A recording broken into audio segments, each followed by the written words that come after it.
Chapter 1 of the Science of Getting Rich by Wallace D Wattles. This recording is in the public domain.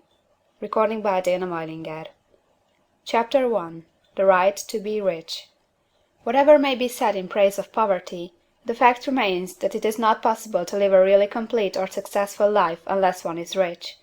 No man can rise to his greatest possible height in talent or soul development unless he has plenty of money.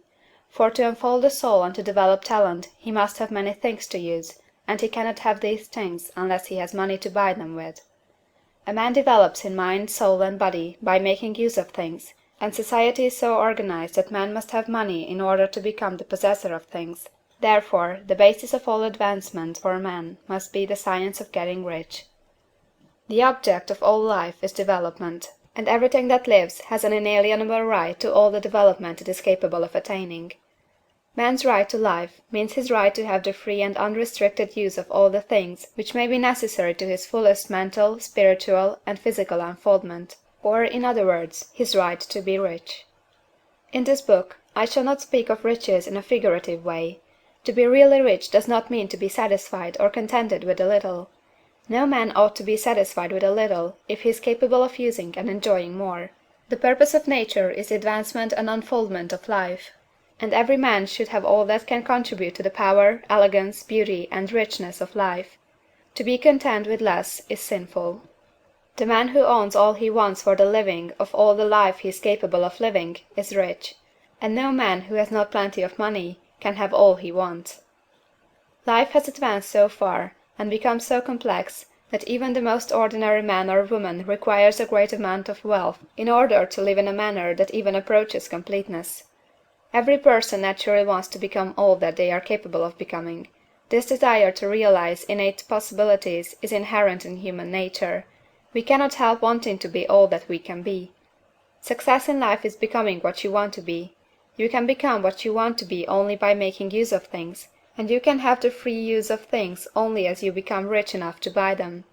To understand the science of getting rich is therefore the most essential of all knowledge. There is nothing wrong in wanting to get rich.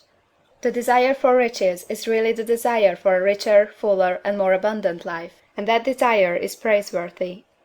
The man who does not desire to live more abundantly is abnormal, and so the man who does not desire to have money enough to buy all he wants is abnormal. There are three motives for which we live. We live for the body, we live for the mind, we live for the soul. No one of these is better or holier than the other. All are alike desirable, and no one of the three, body, mind, or soul, can live fully if either of the others is cut short of full life and expression. It is not right or noble to live only for the soul and deny mind or body, and it is wrong to live for the intellect and deny body or soul.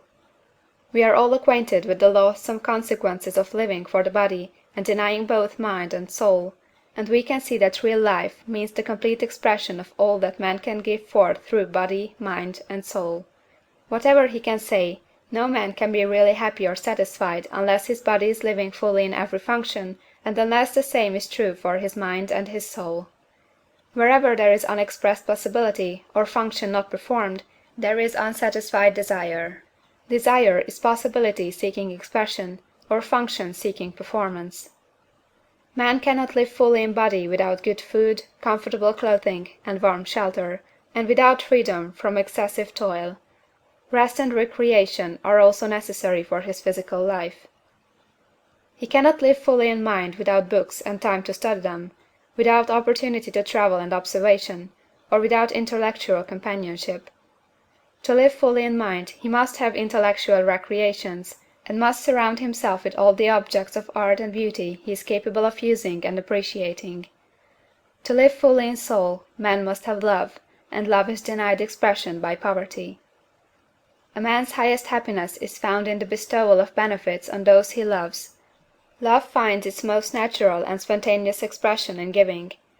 The man who has nothing to give cannot fill his place as a husband or father, as a citizen, or as a man.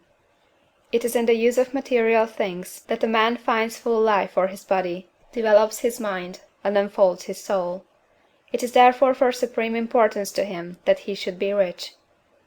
It is perfectly right that you should desire to be rich. If you are a normal man or woman, you cannot help doing so. It is perfectly right that you should give your best attention to the science of getting rich, for it is the noblest and most necessary of all studies. If you neglect this study, you are derelict in your duty to yourself, to God and humanity; for you can render to God and humanity no greater service than to make the most of yourself.